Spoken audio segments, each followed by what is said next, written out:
लाख के नीचे टूटने वाला है। आज का सिग्नल बहुत बड़ा हो सकता है। सोने पर एक बड़ी चेतावनी सामने आई है। सोने में जो चमक आप देख रहे थे वो शायद अब थोड़ी फीकी पड़ने वाली है। ये वही सोना है जिसे हम सदियों से सुरक्षित निवेश मानते आए हैं।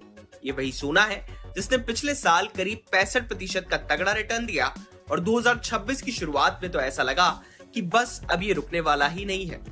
लेकिन कहानी में ट्विस्ट आया और वो ट्विस्ट आया ईरान और अमेरिका के बीच बढ़ते तनाव के बाद। जनवरी में सोना रिकॉर्ड ऊंचाई पर पहुंचा, करीब $5600, और फिर सिर्फ 3 महीनों में गिरकर $4495 पर आ गया, यानी कि लगभग 20% की गिरावट। अब सवाल ये उठ रहा है कि क्या सोने का सुनहरा दौर खत्म हो गया है? क्या ये और गिरेगा?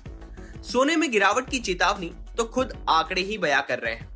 अगर इतिहास को उठाकर देखें तो सोने की यही फितरत रही है, तेजी के बाद तेज गिरावट।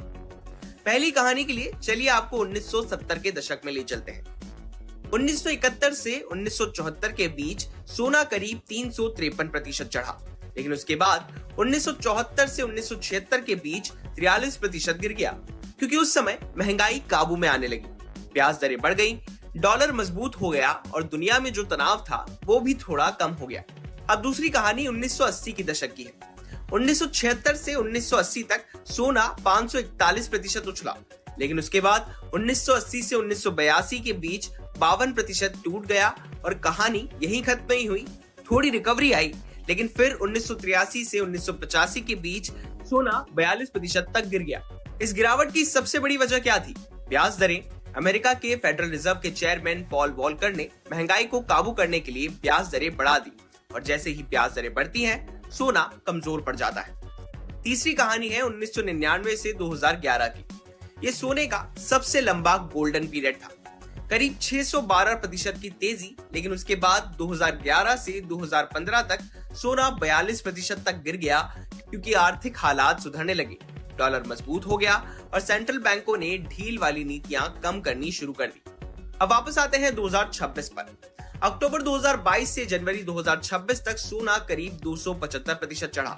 इतिहास कहता है इतनी बड़ी तेजी के बाद गिरावट आना कोई नई बात नहीं है। अगर वही पैटर्न दोहराया गया तो सोना अपने हाई से 50% तक गिर सकता है, यानी कीमतें $2800 से $3000 तक आ सकती हैं, और भारत में ये करीब 85,300 से 91,400 रुपए प्रति 10 ग्राम के बीच जा सकता है। अब सवाल यह है कि गिरावट क्यों हो सकती है? पहली वजह है अमेरिकी डॉलर। जब डॉलर मजबूत होता है तो सोना दबाव में आता है। दूसरी वजह है ब्याज दरें। अगर अमेरिका का फेड ब्याज दरें कम नहीं करता तो सोना कमजोर ही रहेगा। और तीसरी वजह है तेल की कीमतें। ईरान और अमेरिका के तनाव के कारण तेल महंगा हो रहा है, जिससे महंगाई बढ़ती है और फिर फेड दरें कम करने से बचता है। यानी सोने के खिलाफ कई फैक्टर एक साथ काम कर रहे हैं। लेकिन एक बात और समझिए, सोना हमेशा गिरता भी है और फिर उठता भी है। ये कोई पहली बार नहीं है और शायद आखिरी बार भी नहीं होगा, क्योंकि लॉन्ग टर्म में सोना अभी भी एक सुरक्षित निवेश माना जाता है, लेकिन शॉर्ट टर्म में झटके लग सकते हैं। कुल मिलाकर सोना चमकता जरूर है, लेकिन उसकी कीमतें हमेशा सीधी लाइन में नहीं चलती, कभी तेज दौड़ तो कभी तेज गिरावट। आपको क्या लगता है? कमेंट करके हमें बताएं। कल मार्केट क्या करेगी? कल मिलते हैं नेक्स्ट एनालिसिस टुमारो।